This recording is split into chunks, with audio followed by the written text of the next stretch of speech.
The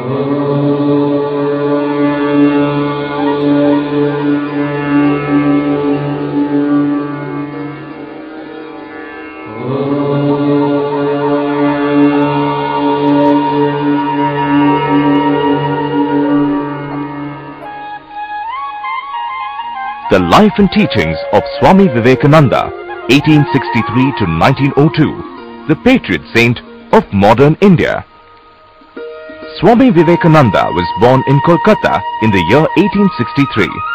He is remembered by epithets such as the cyclonic monk of India, the patriot saint of India, and so on.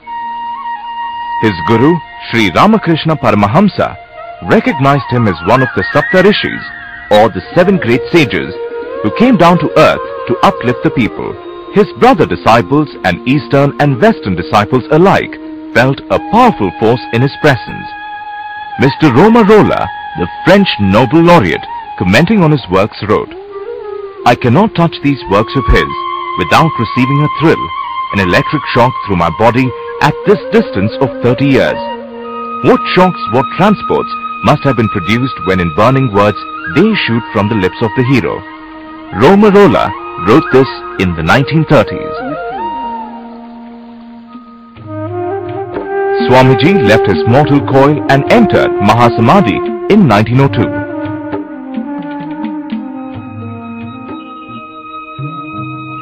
He has left behind a vast mass of literature containing his lectures, writings and conversation.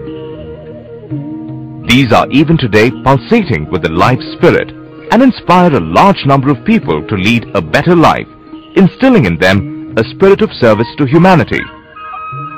We see that more and more people are being attracted to Swamiji's thoughts, as they feel his thoughts are relevant today, if not even more relevant than when it was delivered by him 100 years ago.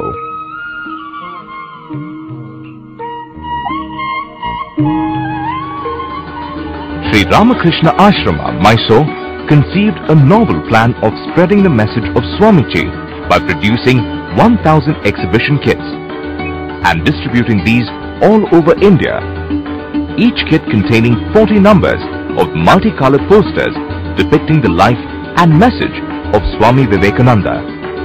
The posters in the kits contain bilingual write-ups with English as a common language and one of the major Indian languages such as Assamese, Bengali, Gujarati, Hindi, Kannada, Malayalam, Marathi, Oriya, Tamil and Telugu.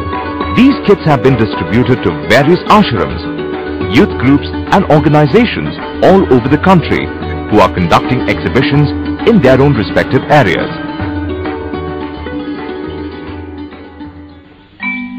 Arise, awake is the clarion call of Swamiji to our countrymen.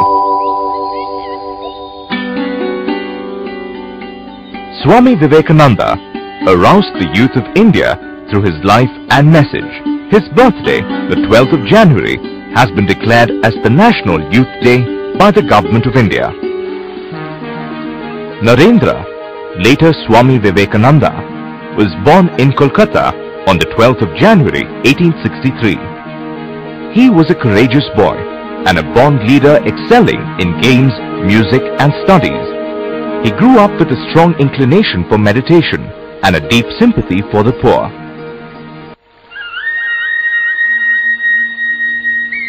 When an old man tried to frighten Narendra and his friends, saying that there was a ghost in the tree, he told them not to believe such threats because if really true, it would have troubled them long back.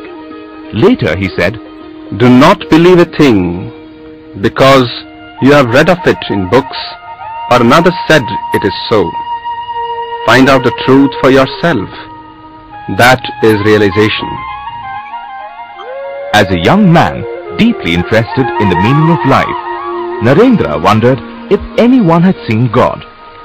Only Sri Ramakrishna Paramahamsa of Dakshineshwar, Kolkata, could tell him that he had seen God, and anyone who sincerely seeks God can see Him. Narendra accepted Sri Ramakrishna as his Guru. Sri Ramakrishna practiced the spiritual disciplines of various Hindu sects. and also of Islam and Christianity. He realized that God alone is real and the goal of human life is to know God. He declared that all religions are paths leading to the same goal.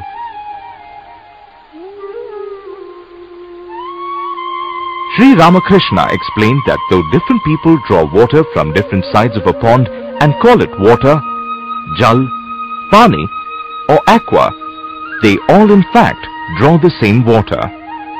Likewise, people worship the same God, calling him Rama, Krishna, Shiva, Buddha, Allah or Christ.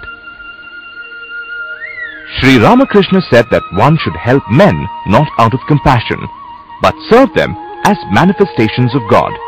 When on a pilgrimage, he saw a large number of people suffering from famine at Vaidyanath Dham. Forgetting his pilgrimage, he advised Mathur Nath, his caretaker, to serve them.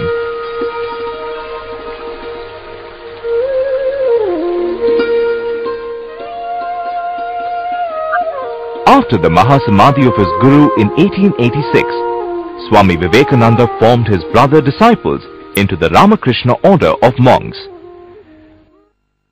During his wandering across India, Swamiji met the rich and the poor alike and lived with kings and peasants.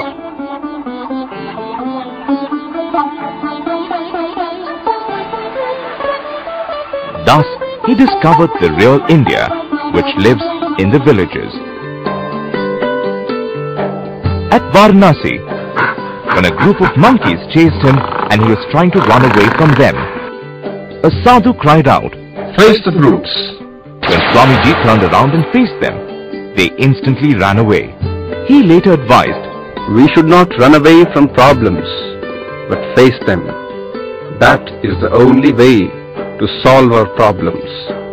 At Alwar in Rajasthan, the king, under influence of modern ideas, criticized idol worship.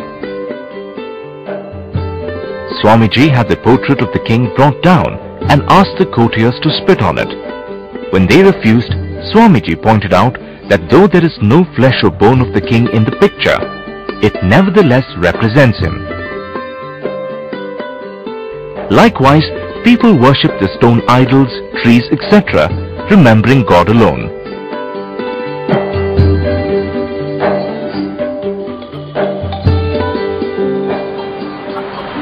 At Kanyakumari, sitting on the last bit of Indian rock, Swamiji went into deep meditation.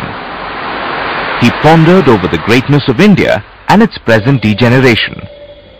He hit upon a plan for the rejuvenation of India through the twin ideals of renunciation and service.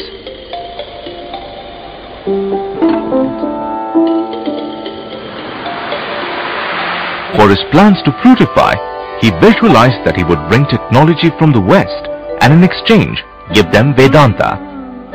He decided to participate in the World's Parliament of Religions being held at Chicago, USA in September 1893.